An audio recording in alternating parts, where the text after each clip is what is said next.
1961년부터 2007년까지 버지니아 대학교 의과대학에서 이상한 일이 벌어졌다. 정신과 학과장 이안 스티븐슨 박사는 변두리 연구자가 아닌 연구비와 직원, 기관의 지원을 받는 주류 학자로서 전생에 대해 법의학적 정밀도로 묘사한 어린이 사례 500건 이상을 기록했다. 죽은 낯선 이들의 이름, 숨겨진 물건의 위치, 그들을 죽인 상처에 대한 세부 사항. 학계가 불편해한 것은 그의 연구가 허술했기 때문이 아니었다. 정반대였다. 스티븐슨의 연구 방법은 미국 의학협회지 JAMA에 게재될 만큼 엄격했다. 문제는 그의 결론이었다. 의식은 죽음으로 끝나지 않으며 더 불안하게도 단일 통합체로 이전되지 않는다는 점이었다. 그의 자료는 분열을 시사했다. 한 측면은 기억, 트라우마, 심지어 치명적 부상과 일치하는 선천적 상처까지 이어가면서 다른 무언가는 뒤에 남아 관찰한다는 것이다. 이 패턴은 문화와 대륙을 넘나들며 수십 년간의 기록 속에서 반복적으로 나타났다. 가장 기이한 점은 고대 이집트, 티베트, 그리스 전통이 스티븐슨의 기록이 단순한 전설이 아님을 증명하기 수천 년 전에 이미 영혼의 이분법을 정확히 묘사했다는 사실이다. 이안 스티븐슨 박사는 문제가 될 인물이 아니었다. 바로 그 점이 이 이야기를 더욱 의미심장하게 만든다. 1957년 버지니아 대학교 의학부 교수진에 합류했을 당시 그는 학계가 가장 선호하는 유형의 학자였다. 캐나다 출신의 맥길 대학교에서 수학했으며 생화학 및 정신신체의학 분야를 전공했다. 초기 연구는 평범한 주제들, 성격 평가, 인터뷰 기법, 질병의 심리적 요인에 집중되었다. 권위 있는 학술지에 논문을 게재하며 전통적인 경력을 쌓아갔다. 1957년이 되자 그는 버지니아 대학교 의과대학 정신과학과 학과장이 되었다. 변방의 연구가 아닌 주요 공립연구대학의 명문 의과대학이었다. 스티븐슨의 경력 경로는 모든 면에서 주류학계의 신뢰성을 고스란히 드러냈다. 그는 과학적 방법을 이해했고 증거를 존중했다. 동료들이 높이 평가하는 방법론적 엄밀함으로 연구에 접근했다. 전생을 기억한다고 주장하는 아이들을 조사하기 시작했을 때도 신비주의적 신념이나 영적 의도를 품고 다가간 것이 아니었다. 그가 연구해온 다른 모든 주제들에 적용했던 것과 동일한 회의적 정밀함을 가져왔다. 그 후 벌어진 일은 학계 탄압이 실제로 어떻게 작동하는지에 대해 대부분의 사람들이 이해하지 못하는 점을 드러낸다. 스티븐슨의 연구 방법은 오히려 당시 학계에서 허용되던 수준보다 더 엄격했다. 1960년대 초부터 그는 인도, 스리랑카, 터키, 레바논, 태국, 버마, 나이지리아, 브라질, 알래스카 등 사례가 발생하는 40여 개국을 직접 방문했다. 그는 신봉자들을 통해 걸러진 2차 정보나 일화적 증언에 의존하지 않았다. 직접 현장에 가서 수천 건의 인터뷰를 진행했으며 유도 질문을 피하기 위해 자신이 직접 훈련시킨 통역사를 통해 진행하는 경우가 많았다. 그의 검증 과정은 법의학적이었다. 아이가 특정 사망자의 전생임을 기억한다고 주장하면 스티븐슨은 그 아이가 전생 인물의 가족과 접촉하기 전에 말한 모든 내용을 기록으로 남겼다. 아이의 진술, 행동상의 특이점, 공포증, 특정 인물이나 장소에 대한 집착 등을 기록했다. 그런 다음 그 묘사와 일치하는 인물이 실제로 존재했는지 조사했다. 그가 시행한 통제 절차는 어떤 정당한 회의론자도 만족시킬 만했다. 그는 아이들의 주장을 역사 기록, 출생 증명서, 사망 기록, 신문 아카이브, 토지 소유권 문서와 교차 참조했다. 사망자를 알고 있던 여러 독립적인 증인을 인터뷰하여 그들의 진술을 비교해 일관성과 모순점을 확인했다. 그는 먼저 일반적인 설명을 찾았다.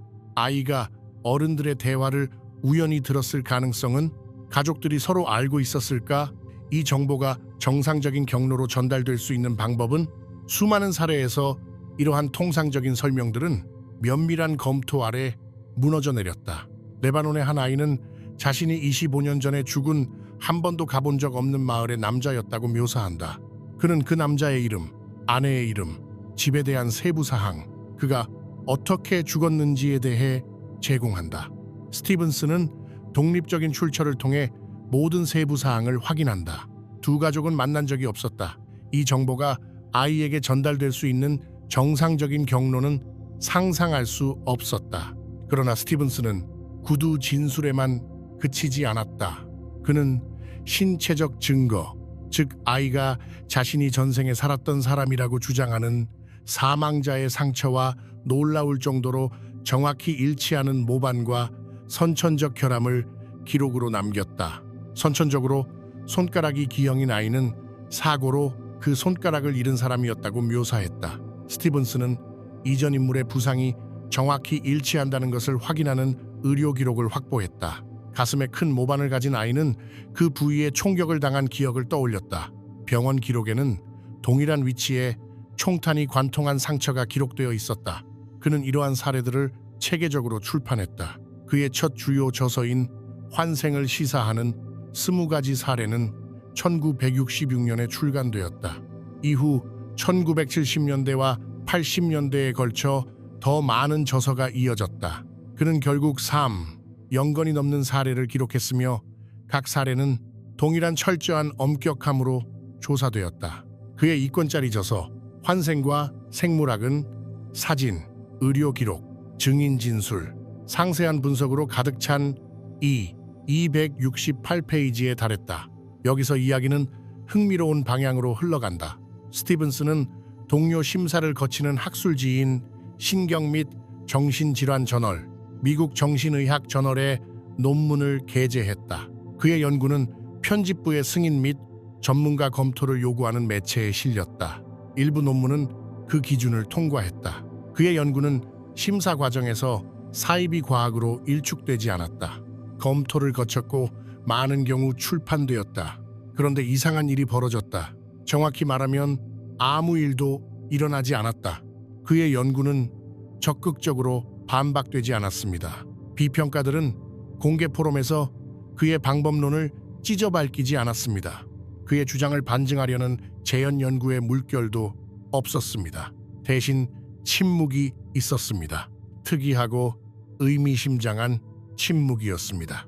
그의 논문은 거의 인용되지 않았다. 그의 연구 결과는 정신의학 교과서에조차 비정상적 주장의 사례 연구로 등장하지 않았다. 수천 시간에 걸친 조사, 산더미 같은 입증된 증거, 꼼꼼히 기록된 물리적 서신들, 이 모든 것이 주류 학계의 인식 속에 스며들지 못했다. 이 침묵은 비판보다 더 치명적이다. 연구가 진정으로 결함이 있을 때 학자들은 공개적으로 그것을 무너뜨린다. 그것이 과학이 작동해야 하는 방식이다. 잘못된 방법론은 드러나고 대안적 설명이 제한되며 학술지와 학회에서 논쟁이 벌어진다. 그러나 연구가 근본적 가정을 위협할 때 다른 일이 발생한다. 그것은 조용히 묻혀버린다. 스티븐슨의 증거가 실제로 시사하는 바를 생각해보라.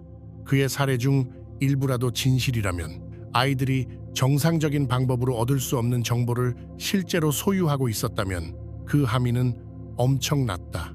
의식은 뇌의 활동으로 환원될 수 없었다. 인격의 일부 측면은 육체적 죽음 이후에도 지속되었다. 정신의학뿐만 아니라 신경과학 전체를 뒷받침하는 물질주의적 틀은 불충분했다. 이는 사소한 이론적 조정으로 간단히 수용할 수 있는 결론이 아니다. 패러다임을 위협하는 데이터다. 스티븐슨 자신조차 자신의 증거가 이끄는 방향에 대해 거의 주저하는 듯했다. 그는 신중하게 중립적인 표현을 사용했다. 환생의 증거가 아닌 환생을 시사하는 사례들이라고. 그는 형이상학적 추측을 피하며 자신의 연구 결과를 특정 영적 모델의 확인이 아닌 설명이 필요한 현상으로 제시했다. 그는 연구의 한계, 즉 기존 설명이 완전히 배제될 수 없는 영역들을 인정했다. 이런 신중함은 소용없었다. 기성학계는 그를 반박할 필요조차 없었다. 단순히 논의를 회피하면 됐다. 논의를 거부하고 인용하지 않으며 의식 기억 정체성에 관한 논의에서 그의 연구를 배제하기만 하면 됐다. 아이러니는 깊다. 의식이 죽음 이후에도 생존하는지에 대한 가장 엄격한 과학적 조사는 주류 학계에서 권위 있는 기관의 정통 연구 방법을 사용해 수행되었다. 그리고 증거가 그토록 신중하게 수집되고 철저히 검증되었으며 기존 설명에 저항했기 때문에 오히려 존재하지 않는 것처럼 취급받았다. 이는 음모가 아니었다. 스티븐슨의 연구를 억압하기 위한 비밀 회의도 없었다. 이는 더 미묘하고 더 광범위한 것이었다. 수용 가능한 이론적 경계 내에서 설명할 수 없는 데이터 앞에서 드러난 제도적 비겁함이었다. 과학계의 반응은 스티븐슨이 틀렸다가 아니었다. 스티븐슨에 대해 이야기하지 말자였다. 그 침묵은 과학적 담론을 실제로 지배하는 것이 무엇인지, 증거와 방법론뿐만 아니라 그 증거가 시사하는 바를 학계가 받아들이려는 의지까지도 여실히 드러낸다. 이안 스티븐슨이 전생을 기억한다고 주장하는 아이들을 조사하기 시작했을 때 그는 흥미로운 예외 사례 몇 건을 발견할 것으로 예상했다. 그러나 그가 40년 동안 실제로 축적한 것은 거의 기록 보관소에 가까운 것이었다. 레바논, 인도, 스리랑카, 태국, 미얀마, 터키, 브라질, 알래스카, 그리고 북미와 유럽 전역에서 수집된 이 500건이 넘는 꼼꼼히 기록된 사례들이었다. 이것은 신봉자들로부터 수집한 일화 모음이 아니었다. 단연간에 걸쳐 진행된 정식 조사였으며 다수의 증인, 인터뷰, 역사적 세부사항 검증, 그리고 현재의 의식 이해로는 존재해서는 안 될 현상에 대한 체계적 기록을 포함했다. 사례들은 환생을 당연시하는 불교 마을에서 비롯되었지만 과거생 신념이 종교교리와 상충하는 레바논의 기독교 공동체, 자녀들의 주장이 심히 불안하게 여겨진 세속적 서구 가정, 환생을 이단으로 간주하는 이슬람 지역에서도 나왔다. 스티븐슨이 발견한 패턴은 문화적 기대나 종교적 틀을 전혀 고려하지 않았다. 그저 계속해서 나타났을 뿐이다.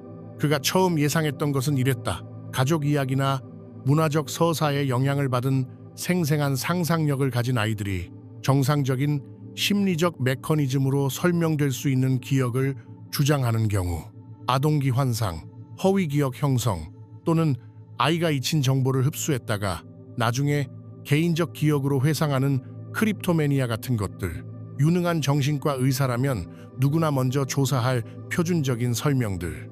그러나 그의 선별 과정을 계속 통과한 사례들은 훨씬 더 기이한 것을 드러냈다. 인도에서 40마일 떨어진 마을에 살던 전생 가족의 이름을 정확히 언급했을 뿐만 아니라 그가 주장한 전생의 남성을 죽인 산탄총 발사 상처의 입출구 위치와 정확히 일치하는 모반을 지닌 3살짜리 아이. 레바논 소녀는 특정 교통사고로 사망한 경험을 묘사했으며 자신을 치어 죽인 운전자의 이름까지 제시했다. 현재 삶에서 차량 관련 트라우마를 경험한 적 없음에도 설명할 수 없는 차량 공포증을 보였다.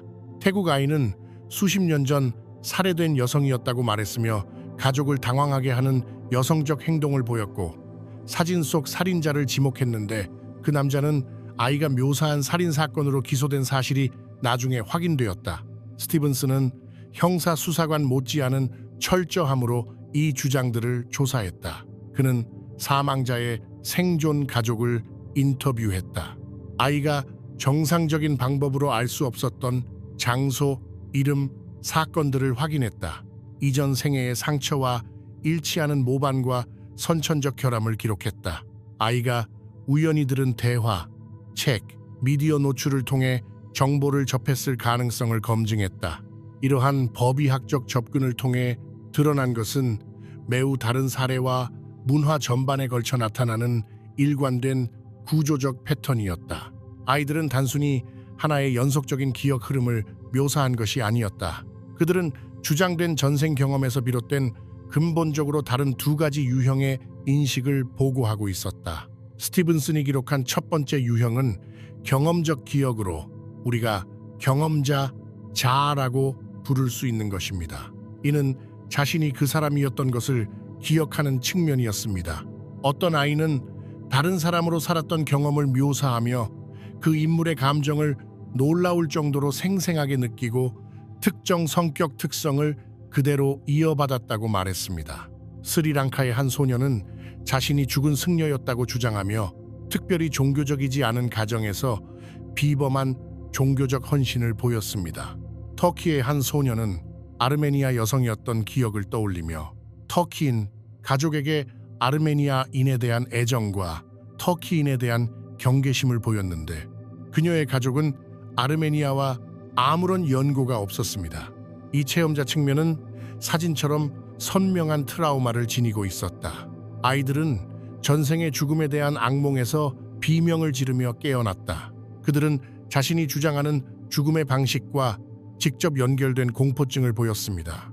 익사했다고 주장한 후 물에 대한 공포, 교통사고로 죽었다고 묘사한 후 트럭을 보면 패닉 상태에 빠지는 경우 욕조에서 죽은 기억 때문에 목욕을 거부하는 아이 등이 있었습니다.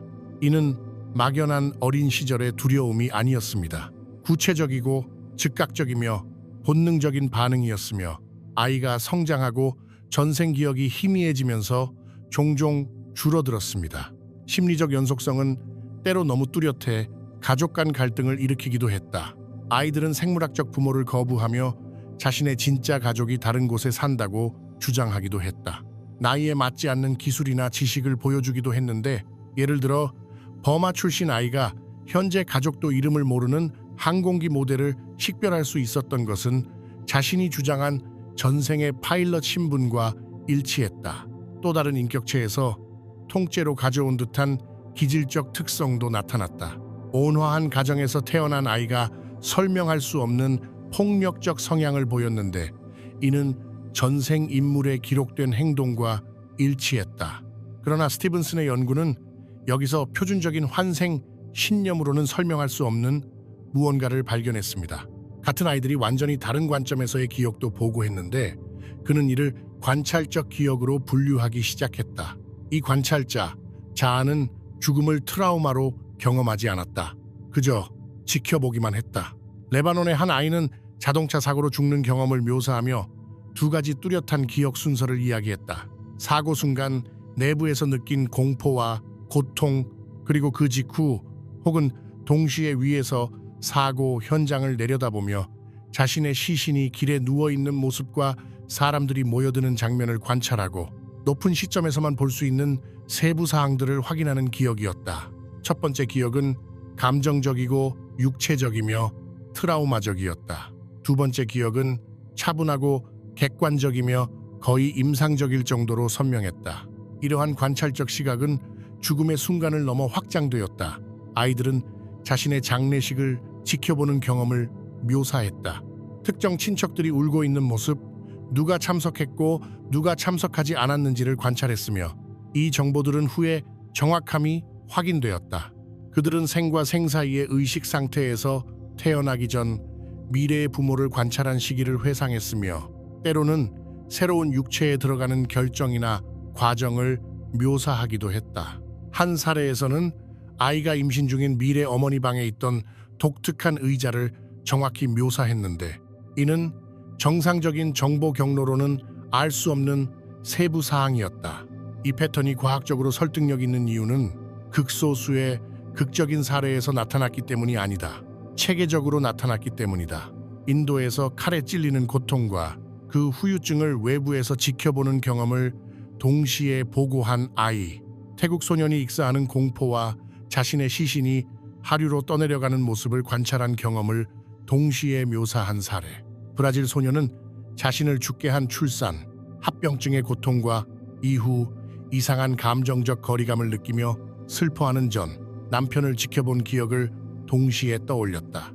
스티븐스는 이 이중 구조를 종교적 경계를 넘어 발견했다. 아시아의 불교 신자 아이들이 보고했고 레바논의 기독교 아이들이 보고했으며 인도의 힌두교 아이들이 보고했다. 환생 개념이 없는 서양 아이들도 보고했다. 이 패턴은 문화적으로 구성되거나 종교적으로 암시된 것이 아니라 데이터 자체에서 독립적으로 드러난 것이었다. 이 사실은 스티븐슨을 깊이 불안하게 했다. 그는 학술 논문에서 영적 용어를 피하고 대신 두 가지 기억 양식이나 의식의 서로 다른 관점이라고 표현했다. 그는 영혼에 대한 형이상학적 모델을 증명했다고 주장한 적이 없다. 그의 방법론은 규정적이지 않고 기술적이었으며 신학적 해석을 강요하지 않고 증거에서 일관되게 나타나는 것을 기록하는 데 그쳤다. 그러나 이 패턴은 부인할 수 없었다. 사례마다 의식은 두 가지 뚜렷한 측면으로 기능하는 듯했다. 죽음 순간 이 두 측면은 분리되는 것처럼 보였다. 경험적, 감정적, 심리적인 한 측면은 특정 성격 내용, 트라우마, 선호도, 두려움을 새로운 삶으로 가져갔다. 관찰적, 목격적 분리된 다른 측면은 전환 과정 자체에 대한 인식을 유지하며 죽음을 지켜보고 이후 사건을 인지하며 중간기 (interlife period)를 관찰했다. 이러한 함의는 스티븐슨의 후속 연구에 조용히 자리 잡았다. 서양 심리학은 의식이 통일된 단일체, 하나의 관점, 하나의 인식, 흐름이라고 가정한다. 그러나 이 사례들은 구조적으로 다른 무언가를 시사했다. 의식에는 독립적으로 기능할 수 있는 층위나 구성 요소가 존재할 수 있다는 것이다. 우리가 나라고 생각하는 것은 실제로 대부분의 시간 동안 조율되어 작동하는 다중 과정일 수 있으나 특정 상황에서는 분리될 수 있는 것이다. 이는 신비로운 추측이 아니었다. 수천 건의 기록된 사례를 통해 드러난 데이터의 일관성이 말해주고 있었다. 그러나 아무도 이를 듣고 싶어 하지 않았다. 스티븐슨은 고대 종교를 입증하려는 목적으로 연구를 시작한 것이 아니었다. 그는 임상조사를 수행하며 사례 파일을 수집하고 인터뷰를 진행하며 문서를 통해 주장을 검증하고 있었다. 형이상학적 함의는 그를 괴롭혔다. 초기 논문에서 그는 영적 해석을 완전히 배제하고 데이터 패턴에만 충실했다. 그는 신성한 텍스트의 정당성을 추구하는 신비가 아니라 과학적 방법론으로 훈련된 정신과 의사였다. 그러나 학자들은 그가 찾지 않았던 무언가를 발견했다. 비밀 전통의 정통한 연구자들이 학회에서 그를 찾아와 따로 불러내 불안한 점을 지적했다. 그의 사례 자료에 나타난 이중의식 구조는 새로운 것이 아니었다. 서로 접촉이 없었던 문명들이 수천 년 전에 이미 정밀하게 묘사한 바 있었다. 누군가 처음 이 이야기를 꺼냈을 때 스티븐슨은 일축했다. 문화적 오염이라고 생각했다. 대중서적에서 환생에 대해 읽고 무의식적으로 이런 틀을 흡수한 뒤 증언에서 재생산하는 거라고.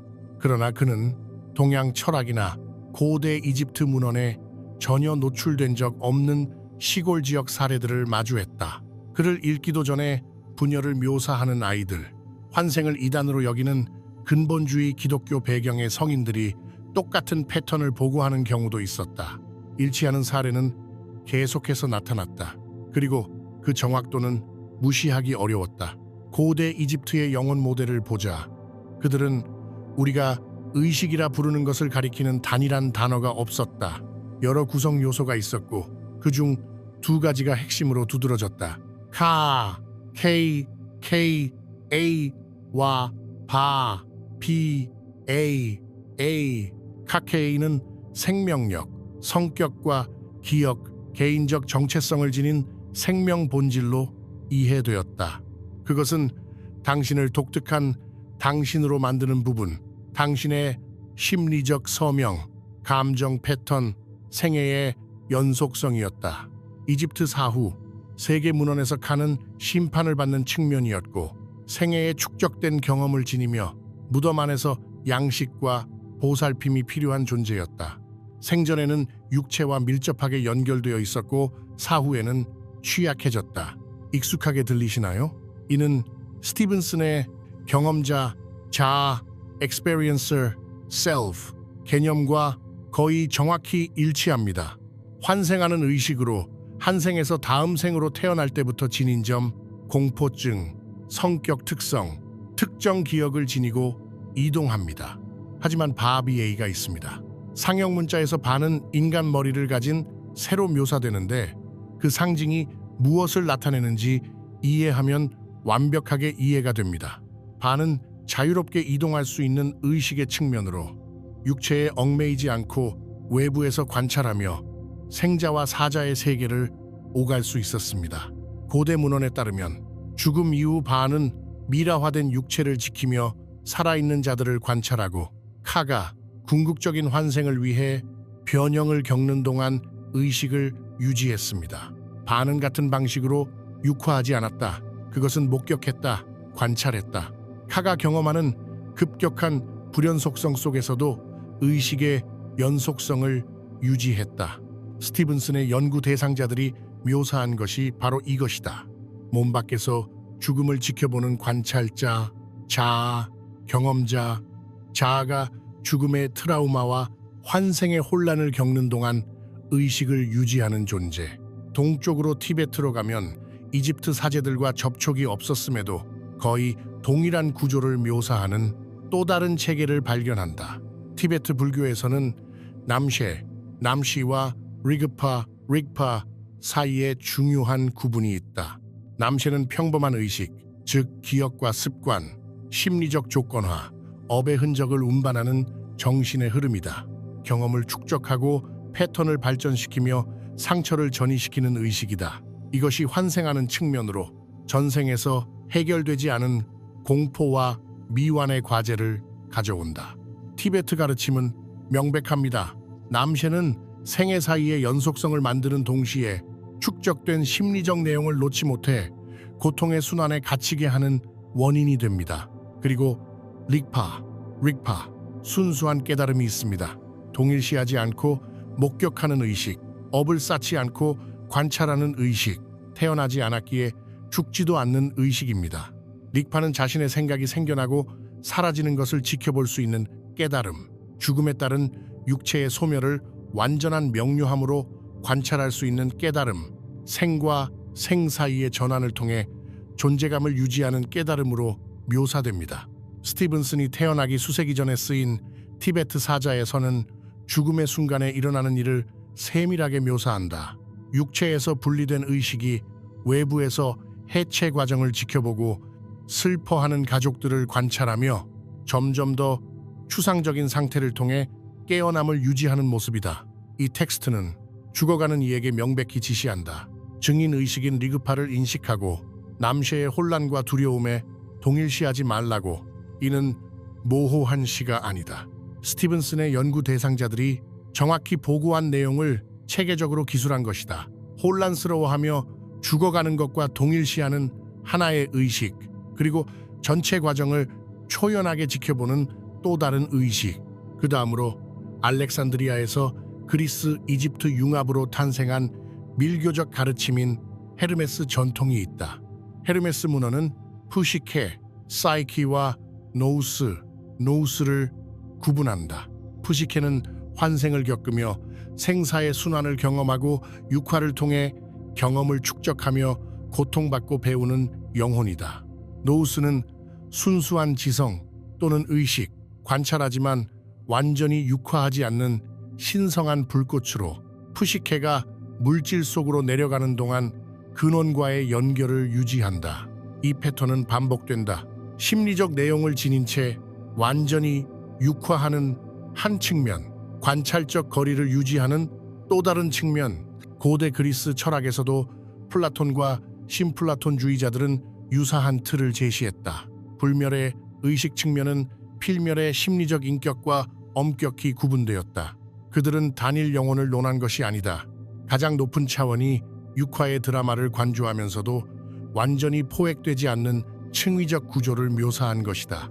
이것들은 죽음을 설명하려는 전과학적 문화가 무작위로 만들어낸 신화가 아니다. 수세기에 걸쳐 그들의 전통 안에서 일관되게 가르쳐진 의식 구조의 체계적 모델이며 명상, 임사, 체험, 의식 수행을 통해 이러한 현상을 직접 관찰했다고 주장하는 수행자들이 상세히 기술한 것이다.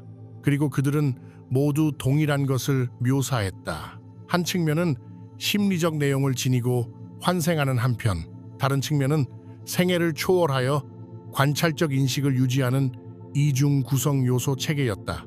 스티븐슨은 불편한 입장에 처했다. 그는 고대 교리를 검증하려 나선 것이 아니었다. 그는 경험적 데이터를 따라 아이들을 인터뷰하고 그들의 주장을 검증하며 드러나는 패턴을 기록했다. 그러나 그 패턴들은 수천 년 전 문헌에 기록된 가르침과 일치했다. 그의 후기 저작에서는 이 문제에 관여하기를 꺼리는 태도를 느낄 수 있다. 그는 신중하게 일치를 인정하면서도 어떤 형이상학적 체계의 정통성을 입증하려는 주장이 아님을 항상 강조했다. 그러나 이를 완전히 무시할 수도 없었다. 고대 문헌들은 죽음 시 영혼이 분열되어 한 부분은 업과 정체성을 지니고 전생으로 이동하고 다른 부분은 외부에서 관찰한다고 기술했는데, 이는 그의 현대 사례 연구에서 나타난 패턴과 정확히 일치했다. 진정으로 기이한 점은 이렇다. 그의 연구 대상자 다수는 이러한 교리를 전혀 접한 적이 없었다. 자신의 장례식을 지켜봤다고 묘사한 드루즈 소녀는 이집트 사후 세계 문헌을 읽은 적이 없었다. 전투 중 사망한 전생으로 인한 비행기 공포증을 가진 미국 아이는 티베트 불교를 공부한 적이 없었다. 그들은 흡수한 문화적 틀을 재현한 것이 아니었다. 그들은 고대 체계가 오래전에 이미 도식화한 의식 구조를 독립적으로 묘사하고 있었던 것이다. 이것은 수천 마일과 수천 년의 거리를 두고 분리된 문명들이 우연히 동일한 잘못된 의식 모델을 발명했다는 놀라운 우연이거나, 현대 물질주의가 미신으로 치부했던 실제 존재를 고대 체계들이 묘사하고 있었다는 증거다. 스티븐스는 고대 형이상학을 증명했다고 주장한 적이 없다. 그러나 그는 자신의 데이터가 단순한 문화적 조건화로 설명할 수 없는 방식으로 이러한 가르침과 일치한다는 점을 인정했다. 따라서 우리는 진정한 수수께끼에 직면한다. 접촉이 없었던 이집트, 티베트, 그리스, 인도 문명들이 어떻게 거의 동일한 이중 의식 구조 모델을 발전시켰는가, 그리고 회의적인 정신과 의사가 의도하지 않았음에도 수집한 현대 임상 데이터의 동일한 구조가 계속 나타나는 이유는 무엇인가? 과학적 조사가 데이터가 이끄는 대로 따라가다 우연히 수천 년 전 신비주의자들이 이미 지도화한 영역에 발을 들인다는 것은 무엇을 의미할까? 버지니아 병원의 기록에 나타난 패턴이 로마 제국이 존재하기 전 사원벽에 새겨진 가르침과 공명한다는 것은? 스티븐스는 답을 가지고 있지 않았다. 그저 데이터와 함께 아주 오래전 어딘가에서 누군가가 자신의 경력 전체를 바쳐 기록해온 바로 그 현상에 주목하고 있었던 듯한 불안한 깨달음만을 가지고 있을 뿐이었다. 이 일치성은 설명을 요구한다. 그 설명이 고대 지혜를 입증하는 것인지, 아니면 의식이 실제로 작동하는 방식에 대해 완전히 다른 무언가를 드러내는 것인지는 여전히 열린 질문이다. 그러나 그 유사성은 너무 정확하고 문화 전반에 걸쳐 너무 일관적이어서 우연이나 오염으로 치부하기에는 무리가 있다. 스티븐슨이 발견한 구조에 관한 어떤 것은 현대 과학이 원시적 미신으로 치부해버린 전통들을 통해 이전에 목격되고 기록되고 가르쳐지고 보존되어 온 것이었다. 그리고 이는 단순한 환생보다 훨씬 더 불안한 질문들을 제기한다. 수십 년에 걸친 연구와 수천 건의 기록된 사례를 통해 스티븐슨은 계속해서 깊은 불편함을 느끼게 하는 증언들을 마주했다. 그 증언들이 모호하거나 신비롭기 때문이 아니었다. 그런 점은 쉽게 무시할 수 있었다. 문제는 그 증언들이 일관되고 구체적이며 불안할 정도로 상세했다는 점이었다. 태국에서 레바논, 버지니아 시골에 이르기까지의 아이들은 죽음의 순간 자체를 놀라울 정도로 유사한 표현으로 묘사했는데, 그들이 자라온 종교적 틀과는 전혀 어울리지 않는 언어를 사용했다. 이것들은 빛을 향해 가는 시적인 묘사나 신성한 존재를 만나는 이야기가 아니었다. 시계처럼 규칙적으로 나타나는 현상학적 경험에 대한 증언이었다. 공중에 떠 있거나 위로 떠오르는 감각, 시점이 갑자기 장면 위의 위치로 전환되어 아래의 시신에 반응하는 사람들을 지켜보는 것. 가장 놀라운 점은 보고서의 이중적 특성으로 대상자들은 죽어가는 육체적 고통을 경험하는 동시에 분리된 관점에서 이를 관찰하는 경험을 동시에 묘사했다. 두 개의 의식 흐름. 하나는 죽어가는 몸에 갇혀 고통과 두려움을 느끼고 다른 하나는 섬뜩할 정도로 차분하게 전 장면이 펼쳐지는 것을 지켜보는 것이다. 스티븐슨에게 특히 도전적이었던 점은 이 증언들의 검증 가능한 정보가 포함되어 있었다는 것이다. 인도의 한 6세 아동은 트럭 사고로 죽어가는 과정을 묘사한 뒤 자신의 시신 주위에 사람들이 모여드는 모습, 시신을 차량에 싣는 모습, 몇 시간 후 가족이 소식을 접하는 모습을 위에서 지켜봤다고 진술했다. 조사관들이 실제 사망 사건을 추적했을 때 그들은 아이가 보고한 구체적인 세부 사항들을 확인해주는 목격자들을 발견했다. 사고 자체에 관한 내용은 아니었다. 사고 내용은 주변 대화나 신문 보도를 통해 설명될 수 있었기 때문이다. 문제는 육체적 죽음 이후에 일어난 일들에 관한 것이었다. 현장에 누가 도착했는지, 그들이 무슨 말을 했는지, 시신에 대해 취해진 조치들, 의식이 없거나 이미 사망한 상태의 사망자와 나눈 대화들. 스티븐슨이 상세히 기록한 한 사례에서 한 아이는 익사 사고 후 응급 구조대원들이 자신의 시신을 처리하는 모습을 지켜봤다고 보고했다. 그들의 장비와 절차를 정확히 묘사한 뒤 혼란스러운 시간을 겪은 후 현재 부모를 보게 되었다고 전했다. 그는 자신이 잉태되기 몇 달 전 부모의 삶에 대한 세부 사항, 그들이 살던 곳, 겪고 있던 갈등, 심지어 집안의 특정 물건들까지 을 제공했다. 시간적 일치도 확인되었다. 부모는 아이가 정상적인 경로로 알 수 없는 당시 상황에 대한 세부 사항을 확인해 주었다. 그들은 아이와 그런 내용을 논의한 적이 없었다. 일부 정보는 그들만이 공유한 사적인 문제까지 포함되어 있었다. 이러한 생애 사이의 증언은 문화권을 초월해 놀라울 정도로 일관되게 나타났다. 많은 아이들이 관찰 의식 상태를 경험했다고 보고했는데 살아있는 사람들 사이에서 벌어지는 사건들을 지켜보고 이전 가족의 슬픔을 관찰했으며 때로는 소통을 시도했지만 들리지 않았다고 보고하기도 했다. 그런 다음 출생 전에 미래의 부모를 지켜보는 경험을 묘사했다. 때로는 오랜 시간 동안 그들은 그 가족에게 태어날 것임을 알고 있었다고 보고했으며 이를 설명하기 어려워하면서도 일종의 필연성을 묘사했다. 스티븐슨은 아이들의 표현이 놀라울 정도로 단순하다는 점을 발견했다. 고대의 지혜를 전하거나 신비로운 용어를 사용하지 않았다. 4살 아이는 내 몸을 떠났다거나 떠올랐다. 또는 무언가는 남았지만 무언가는 떠났다고 말했다. 이러한 언어적 일관성은 죽음에 대한 종교적 가르침이 극단적으로 다른 문화권에서도 나타났다. 미얀마의 불교 아이들은 브라질의 가톨릭 아이들과 유사한 표현을 사용했다. 이 현상은 문화적 프로그램화를 초월하는 듯했다. 가장 불안한 패턴은 스티븐슨이 아이들이 죽음의 기억 속 감정적 특성을 어떻게 묘사하는지 분석했을 때 드러났다. 총에 맞은 기억을 가진 아이는 한 측면에서는 공포와 고통을 보고할 수 있었다. 그것은 현실적이고 육체적이며 외상적이었다. 그러나 종종 같은 인터뷰에서 그들은 감정적 고통 없이 위에서 총격 장면을 지켜보는 것을 묘사했다. 순수한 관찰이었다. 마치 죽음 동안 의식의 2가지 뚜렷한 측면이 존재하는 것처럼 하나는 외상을 완전히 경험하고 다른 하나는 관여 없이 목격하는 것이다. 스티븐슨은 생각해낼 수 있는 모든 통상적 설명을 시도했다. 트라우마 중 해리 현상이 심리적 거리를 만들어 이중적 관점을 설명할 수 있다. 허위 기억 형성이 일부 서사적 요소를 설명할 수 있다.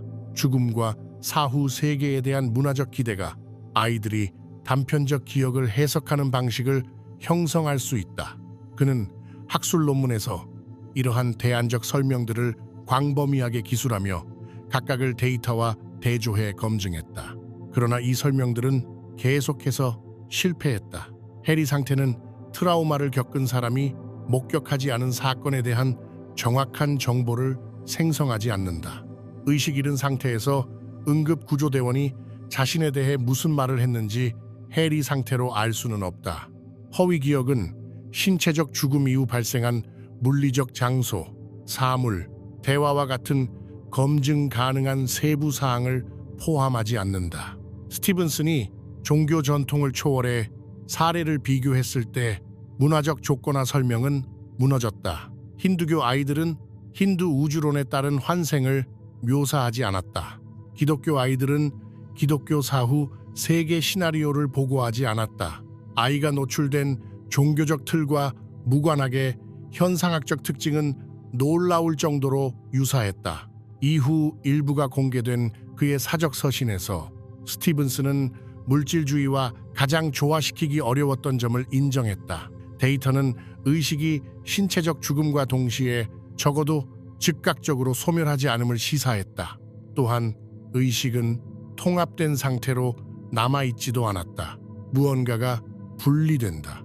한 측면은 심리적 내용, 성격 특성, 감정 패턴, 기억, 트라우마, 공포증, 심지어 신체적 감각까지 이어받는다. 이것이 환생하는 것이다.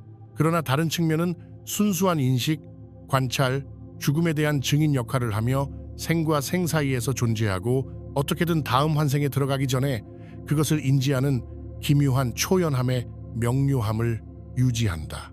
이 관찰자 의식은 성격 구조와 독립적으로 기능하는 것으로 보였다. 죽어가는 사람이 경험한 트라우마를 겪지 않았다. 감정적 상처를 이어받지도 않았다. 아이들은 죽음 당시의 신체적 고통을 보고했고 치명적 부상과 연관된 공포증이나 모반을 보여주었는데 이는 죽음의 경험이 환생하는 인격에 깊이 각인되었음을 보여주는 증거였다. 그러나 동시에 그들은 자신의 죽음을 차분한 거리감을 가지고 지켜보는 경험을 묘사했는데 이는 트라우마의 영향을 받지 않은 두 번째 의식의 흐름이 존재함을 시사했다. 학계가 이를 외면한 이유를 이해할 수 있다. 의식이 신체 외부에서 자신의 죽음을 관찰할 수 있다면, 육체적 사후 사건을 정확히 목격할 수 있다면, 환생하는 심리적 자아와 분리된 상태로 환생 사이의 인식을 유지한다면 신경과학의 모든 기초적 가정이 무너진다. 의식은 뇌에 의해 생성되지 않는다. 죽음은 소멸이 아니다. 자아는 신경활동에 의해 생성된 통일된 실체가 아니다. 스티븐슨은 이 데이터를 동료 심사 저널에 발표했다.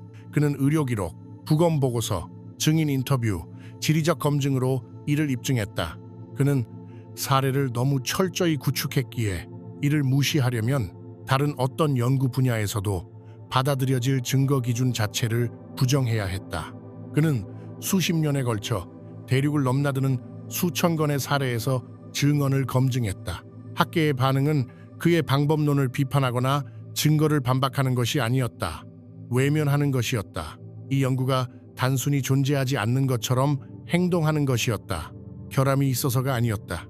여러 검토위원회들은 마지못해 그의 기록의 엄밀함을 인정했다. 그러나 이를 인정하려면 심리학과 신경과학을 근본부터 재구축해야 했기 때문이다.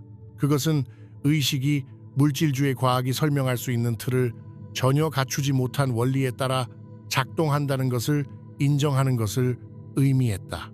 그리고 아마도 가장 불안한 점은 당신이 스스로를 무엇이라 생각하든 당신의 성격, 기억, 지속적인 정체성에 대한 감각이 당신이 알고 있는 것보다 훨씬 더 기이하고 복잡한 의식 구조의 한 측면에 불과할 수 있다는 점을 인정해야 한다는 것이다. 이 글을 읽고 있는 당신은 이중의식 체계의 한 흐름일 수 있으며 당신의 구조 어딘가에는 당신이 경험한 모든 것을 완벽한 명료함과 완전한 초연함으로 목격해온 관찰자가 존재한다는 것이다. 당신을 지켜보고 있다. 당신의 삶을 지켜보고 있다. 당신의 고통과 기쁨 모두로부터 분리된 채로 스티븐슨의 사후 증언이 시사한 바가 바로 이것이다. 그리고 바로 이 점이 과학계가 이를 다루기 어렵게 만든 이유였다. 스티븐슨은 수십 년간 의식이 한 생에서 다른 생으로 이동할 때 일어나는 일을 기록했으며 그의 연구에서 가장 광범위하게 다룬 부분은 바로 그 여정을 가능케 하는 요인이 무엇인지였다. 순수하고 손떼지 않은 본질이 아니라 짐을 지고 다니는 무엇인가, 심리적 내용, 정서적 상처, 행동 패턴, 그리고 수백 건의 사례에서 전생의 치명적 부상 부위에 해당하는 위치에 새 몸에 나타난 신체적 흔적들까지. 공포증 전이 사례는 가장 놀라운 사례 중 하나였다. 아이들은 자신의 주장된 전생 정체성이 죽은 방식과 정확히 일치하는 강렬하고 설명할 수 없는 공포를 보였다. 스티븐스는 스리랑카에서 물에 대한 극심한 공포를 보인 한 소년을 기록했다. 그 소년은 수영을 자주 하는 가정에서 태어났고 현생에서 물과 관련된 외상 경험이 전혀 없었음에도 불구하고 물에 대한 공포를 보였다. 이 공포는 본능적이고 즉각적이었으며 물에 반응할 수 있을 만큼 나이가 들자마자 나타났습니다. 이 아이는 인근 마을에서 익사한 남자에 대한 상세한 정보를 제공했는데 이는 후에 사망한 남성의 가족에 의해 확인되었습니다. 이 공포증은 의식적 기억이나 언어 이전에 존재했으며 마치 공포 그 자체가 직접 전이된 것처럼 보였습니다. 또 다른 사례는 극히 어린 나이부터 차량, 특히 버스 주변에서 공황 반응을 보인 아이였다. 현생에서의 사고도 교통수단과 관련된 가족의 트라우마도 없었다. 하지만 이 아이는 전생에서 버스가 관련된 교통사고로 죽었다고 묘사했으며 확인된 사망 사례와 일치하는 장소와 상황에 대한 구체적인 세부 사항을 제공했다. 이는 가벼운 선호나 학습된 행동이 아니었다. 현생에서 어떤 유발 사건도 없이 나타난 깊고 비이성적인 공포였다. 이러한 사례들이 과학적으로 설득력 있는 이유는 일관성 때문이었다. 공포는 항상 사망 방식과 일치했다. 익사 사망을 보고한 아이들은 물을 두려워했다. 화상 사망을 묘사한 아이들은 불에 대한 공포를 보였다. 총격 사망을 기억한 아이들은 큰 소음이나 신체 특정 부위, 접촉에 반응을 보였다. 이 상관관계는 우연이 아니라 체계적이어서 스티븐스는 아이가 주장하는 전생 정체성의 사망 방식만으로도 어떤 공포증을 보일지 종종 예측할 수 있었다. 또한 현재 가족 패턴과 전혀 맞지 않는 성격의 연속성도 관찰되었다. 스티븐스는 조용하고 내성적인 가정에서 태어난 아이들이 공격적이고 지배적인 성격 특성을 보이며 아이가 주장하는 사망한 인물과 정확히 일치하는 사례를 기록했다.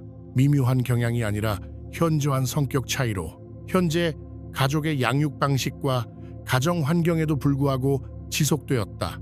특히 기록된 사례 중 하나는 온화한 상점주인 가문에서 태어났음에도 군인 출신 사망자의 군인 기품, 권위적인 의사소통 방식, 리더십 성향을 보이는 아이였다.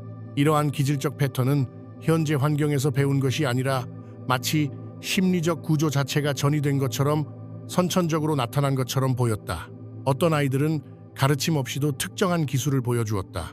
죽은 음악가의 악기와 스타일에 맞는 음악적 재능을 보인 경우도 있었다.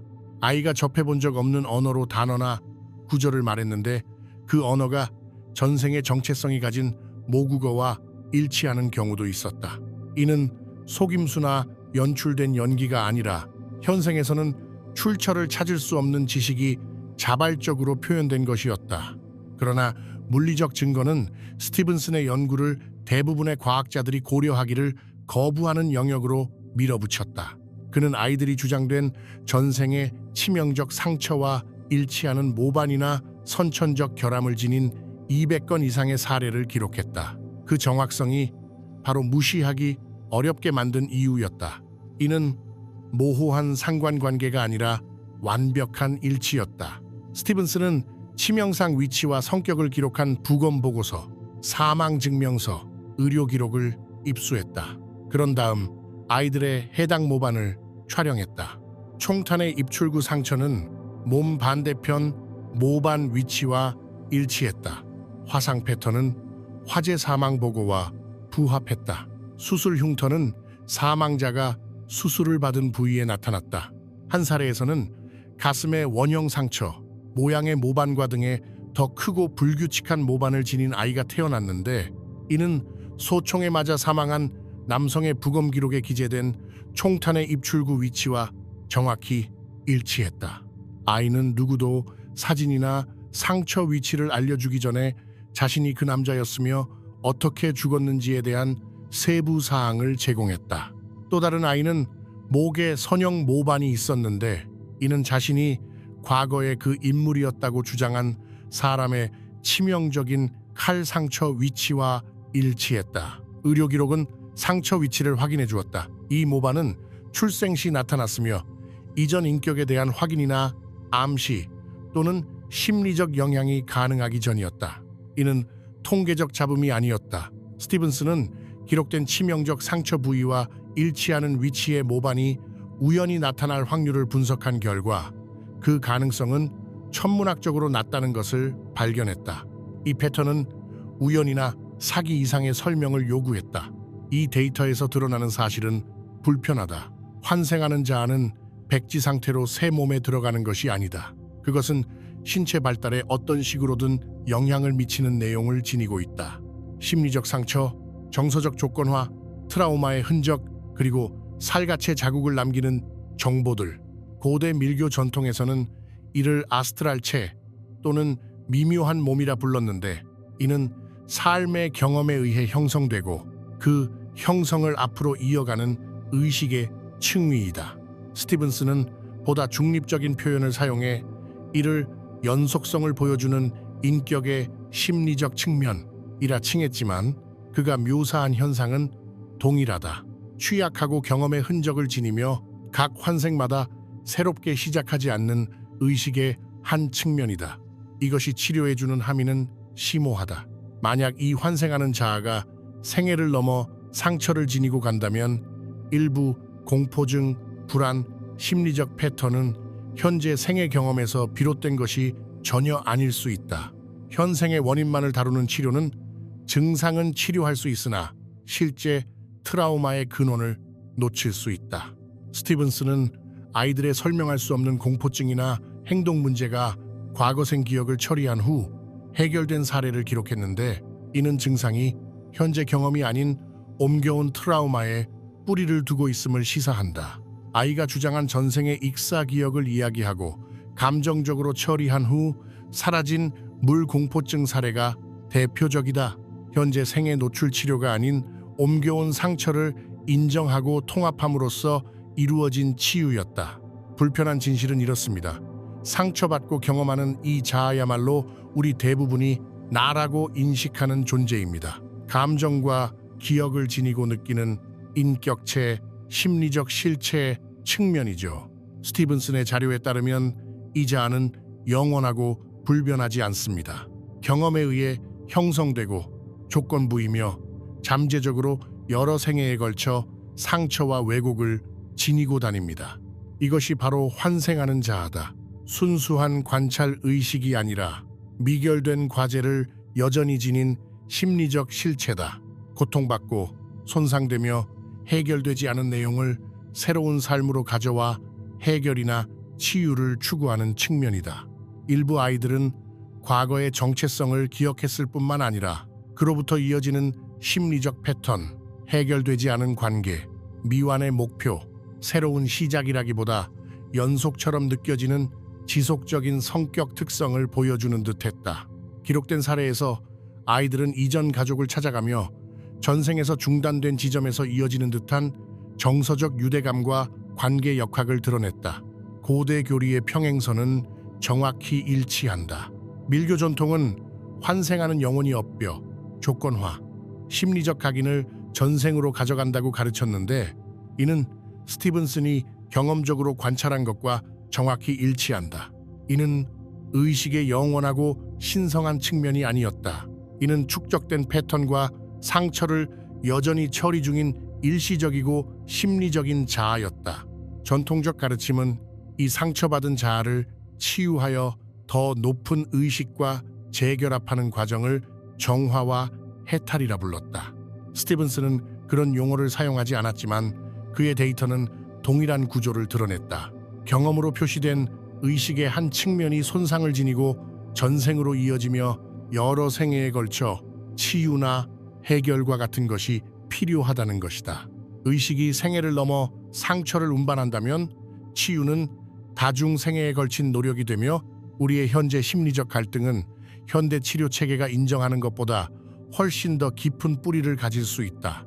지난 섹션에서는 환생하는 심리적 자아, 상처와 공포증, 인격 조각들을 생애를 가로질러 운반하는 측면을 탐구했다. 그 구성 요소는 출생 표식, 행동 패턴, 인식 가능한 특성 등 곳곳에 증거를 남겼다. 그러나 스티븐스는 또 다른 것을 기록했다. 더 조용한 무엇인가. 죽음과 환생의 드라마에 동일한 방식으로 관여하지 않았기 때문에 거의 물리적 흔적을 남기지 않은 무엇인가. 이 사례들에는 두 번째 의식이 존재했습니다. 관찰자였습니다. 이것이 스티븐슨의 자료에서 포착하기 가장 어려운 부분이었습니다. 왜냐하면 증상을 일으키지 않았기 때문입니다. 공포증이나 성격적 특이점을 만들어내지 않았습니다. 화를 내거나 슬퍼하거나 공포를 느끼지도 않았습니다. 그저 지켜보기만 했습니다. 이 측면에 대한 증거는 거의 전적으로 전환기에 대한 증언에서 나타났습니다. 아이들이 생과 생 사이의 순간, 죽음 그 자체, 현재의 몸에 들어가기 전에 기간에 대해 말한 내용에서 발견되었습니다. 그리고 그들이 묘사한 것은 앞서 논의한 심리적 기억과는 근본적으로 달랐다. 아이들이 실제 죽음에 대한 기억을 보고할 때 많은 아이들이 동시에 두 가지 관점에서 그것을 묘사했다. 고통을 느끼고 혼란을 경험하며 아마도 두려움을 느끼는 죽어가는 사람이 있었다. 그러나 그 사람이 죽어가는 것을 지켜보는 또 다른 존재도 있었다. 완전히 초연하게 그 장면 전체를 관찰하는 존재였다. 인도의 한 아이는 익사 경험을 놀라울 정도로 정확하게 묘사했습니다.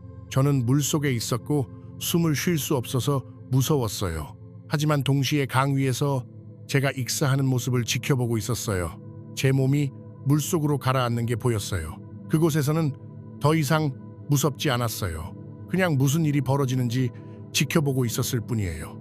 이전 인격의 부모는 익사로 인한 사망을 확인했습니다. 하지만 더 놀라운 것은 동시에 경험하고 관찰하는 이 이중적 시점이었습니다. 이 패턴은 문화권을 초월해 나타났습니다. 아이들은 자신의 이전 죽음이 일어나는 것을 지켜본다고 묘사했습니다. 몸이 기능을 멈추는 것을 지켜보고 다른 사람들의 반응을 지켜보는 것이었습니다. 그리고 그들은 이 관찰을 감정적 관여 없이 묘사했습니다. 심지어 죽음이 폭력적이었을 때도 이전 인격이 공포나 고통 속에서 죽었을 때도 마찬가지였습니다. 관찰자는 두려워하지 않았다. 그저 지켜보고 있을 뿐이었다. 스티븐스는 아이들이 이 관찰적 인식을 묘사하는 방식에서 특정한 특징들을 발견하기 시작했다. 첫째, 감정적 반응이 없었다. 레바논의 한 아이는 자신의 이전 육체가 총에 맞는 것을 지켜보고 피가 고이는 것을 지켜보고 가족이 시신을 발견하는 것을 지켜보는 것을 마치 창밖 풍경을 묘사하듯 담담한 어조로 설명했다. 무서웠냐는 질문에 아이는 혼란스러워했다. 아니요, 저는 지켜보고 있었어요. 왜 무서워해야 하죠? 둘째, 확장된 공간 인식. 여러 아이들이 불가능한 각도에서 위에서 동시에 여러 위치에서 육체가 있을 수 없는 위치에서 죽음의 장면을 목격했다고 묘사했다. 한 아이는 사원 천장 근처 위치에서 자신의 장례식을 지켜봤다고 설명했는데 이전 인격이 죽은 후 발생한 행사에서 조문객들의 배치와 가족들이 입은 옷차림까지 정확히 묘사했다. 셋째, 관찰 상태에서 시간 감각이 달라졌다. 아이들은 시간의 길이를 설명하기 어려워했다. 죽음과 환생 사이의 기간이 순간처럼 느껴지기도 하고 수년처럼 느껴지기도 했는데 정확히 알 수 없었다. 여러 아이가 시간이 흐르지 않았다거나 영원히 거기에 있었고 동시에 즉시 있었다는 표현을 사용했다. 이러한 시간 초월적 특성은 상당히 일관되게 나타났기에 스티븐스는 이를 별도의 기록 범주로 분류했다. 그러나 가장 도발적인 증언은 출생 이전부터 현재 생애까지 확장된 관찰과 관련되었다. 여러 사례에서 아이들은 자신이 태어나기 전 현재의 부모를 지켜본 경험을 묘사했다. 사건에 대해 들은 기억이 아니라 아이가 육체에 들어가기 전 존재했던 듯한 이 분리된 관찰자적 시점에서 실제로 목격한 것이다. 태국 사례에서는 한 소년이 어머니가 이전 아이를 임신 중 유산했던 시기를 지켜봤다고 진술했다. 그는 어머니가 요리를 하던 특정 오후 갑자기 통증을 느끼고 이상함을 직감했던 순간을 상세히 묘사했다. 어머니가 입었던 옷, 가스레인지 위의 요리, 바닥에 앉은 모습까지 정확히 기억했다. 부모는 모든 세부 사항을 확인해 주었지만 이 사건은 소년이 잉태되기 2년 전에 일어난 것이었다. 그들은 그 유산에 대해 그와 한 번도 이야기한 적이 없었다. 어떻게 그 일을 알았는지 묻자 그는 말해줬어요. 나 기억나요? 라고 말하지 않았다. 그는 이렇게 말했다. 제가 지켜보고 있었어요. 그 일이 일어나는 걸 봤어요. 버마에서 발생한 또 다른 사례는 한 소녀가 자신의 임신 전 몇 달 동안 아버지의 일과를 묘사한 것이다. 그녀는 아버지가 가게까지 걸어간 구체적인 경로를 설명했고 아버지가 겪었던 자전거 사고를 묘사했으며 이웃과의 분쟁에 대해서도 알고 있었다. 이 모든 사건들은 그녀가 태아로 존재하기 전의 일이었다. 그녀는 이들을 이야기해서 재구성한 기억이 아니라 관찰한 내용으로 보고했다. 아빠가 걷는 걸 봤어요. 자전거가 넘어지는 걸 지켜봤어요. 스티븐스는 이와 유사한 패턴의 사례 수십 건을 기록했다. 아이들은 태어나지도 않았기에 일반적인 의미로는 기억할 수 없는 사건들을 목격했다고 보고했다. 이러한 관찰을 묘사하는 의식은 현재 보고하는 아이 자신으로 인식되지 않았다. 그것은 미래의 가족을 지켜보고 상황을 관찰하는 무언가였으며 존재했지만 우리가 일반적으로 생각하는 육체적 존재 형태로는 아직 구현되지 않은 상태였다. 이는 의식의 구조에 대해 무엇을 시사하는가? 이 관찰하는 인식은 심리적 자아와 같은 방식으로 육화되지 않는 듯하다. 그것은 분리 상태를 유지한다. 의식의 일부인 심리적 부분이 몸과 동일시되고 특정 역사를 가진 특정 인물이 되는데 몰입하는 동안에도 계속해서 지켜본다. 이는 서양 심리학이 대체로 무시해온 명상 전통들의 묘사와 일치한다. 티베트 불교는 리그파, 릭파에 대해 이야기하는데 이는 죽음의 과정, 바르도 상태, 환생을 관찰하면서도 그 전환들이 유발하는 심리적 반응성에 휩쓸리지 않는 순수한 인식이다. 그 체계에서 고등수행의 핵심은 죽음을 트라우마로 경험하는 혼란스럽고 두려워하는 의식이 아닌 리그파와의 동일시를 유지하는 법을 배우는 것이다. 스티븐스는 리그파 같은 용어를 사용하지 않았다. 그는 이를 관찰하는 의식 또는 관찰적 인식이라 부르며 영적 언어에 대한 특유의 신중함을 유지했다. 그러나 그의 데이터는 바로 그 전통들이 묘사한 바를 보여주었다. 심리적 인격과 독립적으로 작동하는 의식의 구성 요소, 상처를 지니지 않고 트라우마를 축적하지 않으며 죽음과 동일시하지 않고 그저 모든 것이 펼쳐지는 것을 지켜보는 인식. 철학적 함의는 경이롭다. 의식의 일부가 환생에 걸쳐 관찰적 깨어남을 유지하며 여러 생명이 펼쳐지는 것을 초연하게 지켜본다면 죽음은 심리적 자아에게만 죽음일 수 있다. 관찰자는 계속된다. 한 인격이 죽어가는 것을 지켜보고 전환을 관찰하며 다음 인격이 형성되고 발전하는 것을 목격한다. 이는 우리의 진정한 본성이 죽지 않는다는 신비주의 가르침을 설명해준다. 인격이 온전히 생존하기 때문이 아니라 목격하는 인식 자체가 태어나지도 않았고 죽지도 않기 때문이다. 그것은 이 생 이전에도 지켜보고 있었고 지금도 지켜보고 있으며 이후에도 계속 지켜볼 것이다. 이 두 측면의 관계를 고려해보자. 환생하는 심리적 자아는 우리가 일반적으로 나라고 부르는 것이다. 그것은 우리의 인격, 기억, 이 특별한 개인으로서의 구체적인 존재감이다. 그러나 관찰하는 자아는 인식 그 자체이며 인격을 알지만 그것과 동일하지 않은 의식이다. 사람들은 깊은 명상이나 임사 체험에서 이 구분을 경험한다고 보고한다. 심리적 자아와의 동일시에서 관찰자와의 동일시로 전환이 일어나는 것이다. 그리고 그 관점에서 모든 것은 다르게 보인다. 죽음은 두려운 것이 아니다. 왜냐하면 죽음은 인격체에게 일어나는 것이지 인격체를 지켜보는 인식에게는 일어나지 않기 때문이다. 그것은 단지 목격되는 또 다른 사건일 뿐이다. 그러나 스티븐슨 연구 자료의 이 부분은 환생 자체보다 학계가 받아들이기 더 어려웠다. 현대 심리학이 인정하지 않는 의식의 구조를 시사했기 때문이다. 우리는 자신을 통일된 주체로 생각한다. 자료는 우리가 실제로 두 수준의 의식을 동시에 작동시키고 있음을 시사했다. 하나는 개인적 경험에 몰입하고 다른 하나는 더 넓은 관점에서 그 몰입을 지켜보는 것이다. 이 구조는 고도의 명상 경험에서 나타난다. 수행자들은 생각, 감정, 신체 감각과는 별개로 의식의 모든 내용물과는 구별되는 의식 그 자체를 인지하게 된다고 보고한다. 그들은 스티븐슨의 대상자들이 묘사한 바로 그것에 접근하는 것이다. 항상 존재하지만 보통은 알아차리지 못하는 관찰자. 스티븐슨은 아이들이 서로 다른 순간에 양측면에서 말하는 듯한 사례들을 기록했다.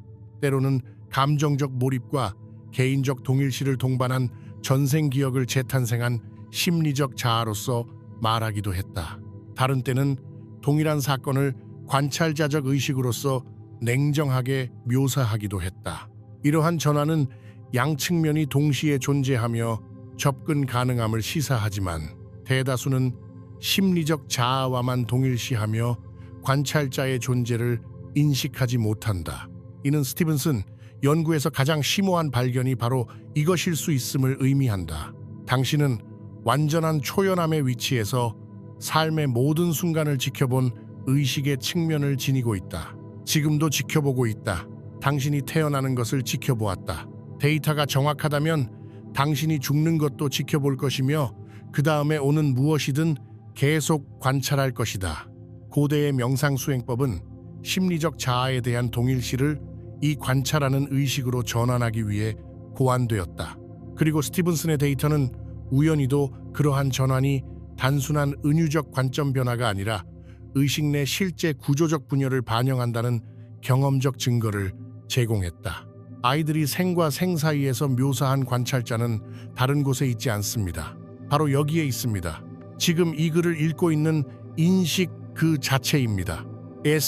각의 아이들이 생과 생 사이에서 글에 대한 생각과는 별개이며 이를 해석하는 성격과도 구별됩니다. 우리 대부분은 이를 의식적으로 접근하지 못합니다.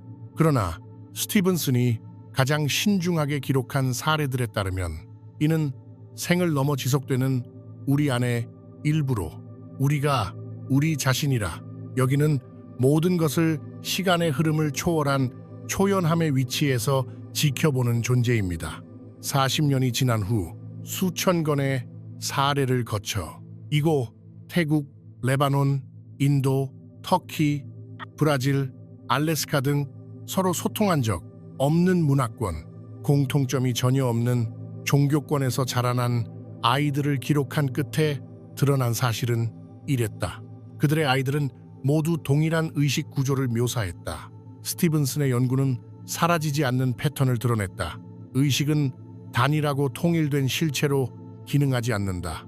특히 죽음의 전환 과정에서 독립적으로 작동할 수 있는 두 가지 뚜렷한 구성 요소를 지닌다. 한 구성 요소는 제6장에서 탐구한 심리적 자아다. 이는 개성을 이어간다. 기억, 트라우마, 조건화, 공포증, 선호도, 행동 패턴, 취약하고 상처받으며 경험에 의해 형성된다. 전통적 의미에서 환생하는 부분으로 전생의 미완성 과제를 가져온다. 다른 구성 요소는 제7장에서 살펴본 목격자적 인식입니다.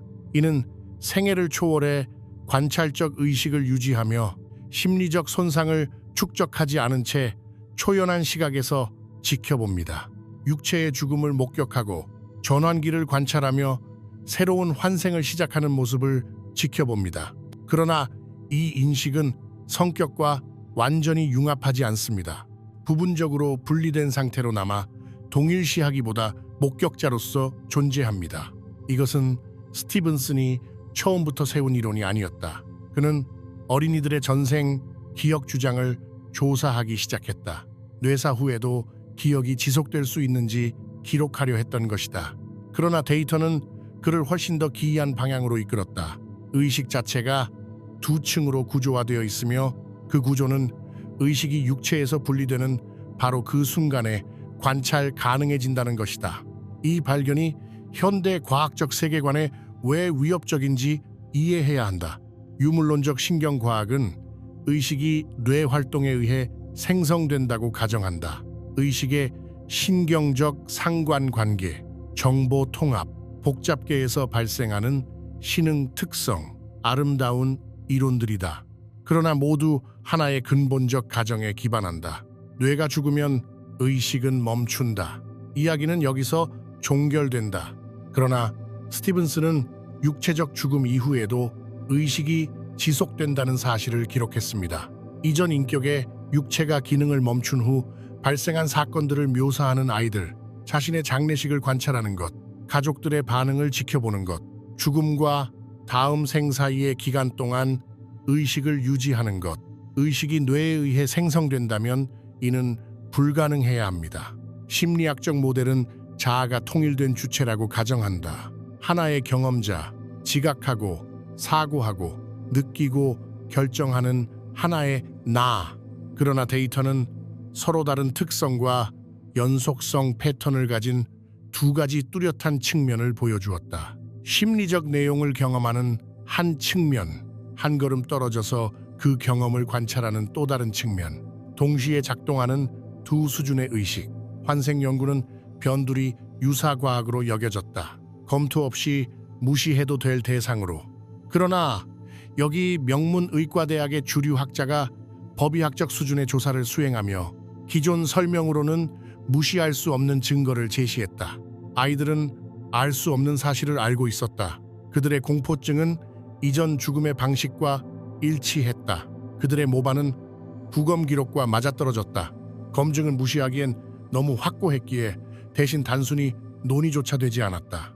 언어에 항상 신중했던 스티븐슨, 자신은 결국 의식이 두 개의 층이나 두 개의 조직 수준처럼 구조화될 수 있다고 결론지었다. 개인적이고 심리적이며 일시적인 표층, 관찰적이고 초연하며 여러 환생에 걸쳐 지속되는 심층. 그는 중립적이고 과학적인 언어를 사용했다. 형이상학적 용어는 피했다. 그러나 그의 후기 논문들을 주의 깊게 읽어보면 알 수 있다.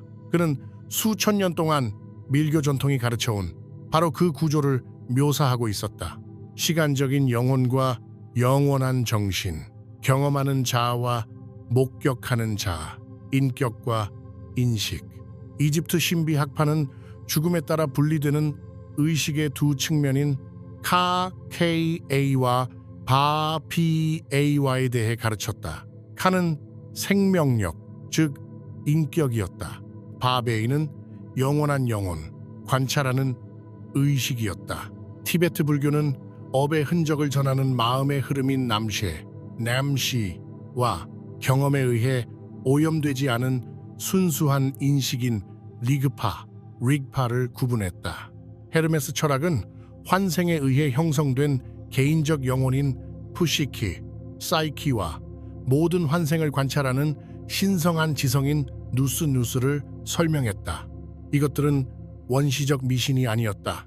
체계적 관찰에 기반한 정교한 의식 구조 모델이었다. 죽음 명상, 관조, 수행, 수천 명의 수행자들이 수세기에 걸쳐 의식을 직접 관찰하는 법을 배울 때 동일한 구조를 보고했다. 그리고 이제 현대 과학적 연구가 완전히 다른 방법을 통해 우연히 동일한 구조를 확인했다. 경험적 사례 기록, 증언 검증, 문화간 패턴 분석, 다른 방법론, 동일한 결론. 이것이 지금 당장 자신을 이해하는데 어떤 의미인지 생각해보라. 의식이 이러한 이중 구조를 지닌다면 스티븐슨의 자료가 시사하듯 우리 대부분은 일시적인 심리적 구성 요소에만 완전히 동일시하면서 실제로 생애를 초월한 우리의 연속성인 관찰하는 인식에 대해서는 전혀 무지한 상태로 남아 있습니다. 당신은 자신이 성격이라고 생각한다. 기억들, 선호와 상처, 그리고 자신이 누구인지에 대한 이야기를 지닌 심리적 자아. 그러나 그것이 변화하는 구성 요소다. 손상을 전이시키는 부분이다. 각 환생마다 잠재적으로 해체되고 재구성되며 해결되지 않은 문제를 가져오지만 지속적인 정체성을 유지하지는 않는다. 더 깊은 정체성은 관찰자입니다. 개성이 생겨나고 사라지는 것을 지켜보는 인식입니다. 이 개성이 형성되기 전에도 존재했고 그것이 해체된 후에도 존재할 의식입니다. 경험자로 동일시하지 않기 때문에 트라우마를 축적하지 않는 증인입니다. 이것이 모든 주요 영적 전통이 생각, 감정, 성격 특성과의 동일시 해제에 집중하는 이유를 설명해 줍니다. 그것들을 부정하거나 억누르기 위함이 아닙니다.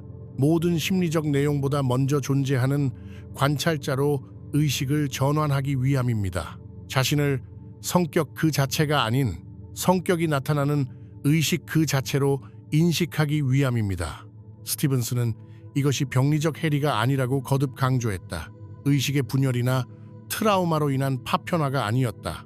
이는 의식이 자연스럽게 조직된 방식인 듯 했으며 생애 동안 함께 작동하지만 죽음에 이르러 분리될 수 있는 두 측면이었다. 고대 가르침은 더 나아가 이 두 측면이 완전한 깨달음 이후 재결합한다고 제안했다. 해방 이후에 심리적 자아가 치유되고 정화되어 관찰하는 의식을 왜곡하지 않고 다시 합쳐질 수 있을 때 이 재결합은 전통을 초월한 영적 발전의 목표로 묘사되었으며 상처받은 영혼을 치유하여 영원한 의식과 다시 하나가 되도록 하는 것이었다. 영혼의 분열은 파편화가 아니다. 구조다. 그리고 그 구조를 인식하는 것이 바로 당신이 실제로 무엇인지 이해하는 열쇠일 수 있다. 그렇다면 학계는 왜 이 증거를 외면해 왔을까? 스티븐슨의 방법론에 결함이 있어서가 아니다. 그의 연구 프로토콜은 최상위 학술지에 게재된 대부분의 심리학 연구보다 더 엄격했다.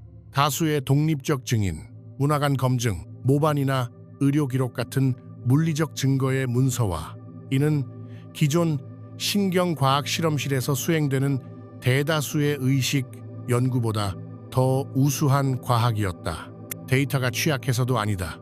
수천 건의 사례, 서로 접촉이 없었던 문화권에서도 일관된 패턴, 정상적인 방법으로 알 수 없는 정보를 제공하는 아이들, 이는 어떤 합리적인 기준으로도 견고한 증거다. 거부가 발생하는 이유는 이 증거를 인정하려면 의식, 죽음, 자아의 본질에 대한 근본적 가정을 포기해야 하기 때문이다. 이는 물질주의적 신경과학이 의식에 대해 잘못 알고 있었음을 인정하는 것을 의미한다. 의식은 뇌에 의해 생성되는 것이 아니라 뇌를 인터페이스로 사용하는 것이다. 고대 형이상학 체계가 의식 구조에 대해 현대 과학이 간과한 무언가를 이해했을 가능성을 진지하게 받아들이는 것을 의미한다. 그리고 과학이 종교로 전가함으로써 종결했다고 생각했던 인간 본성, 목적, 발전에 관한 질문들을 다시 열어놓는 것을 의미한다. 패러다임은 증거가 축적되어서 바뀌지 않는다.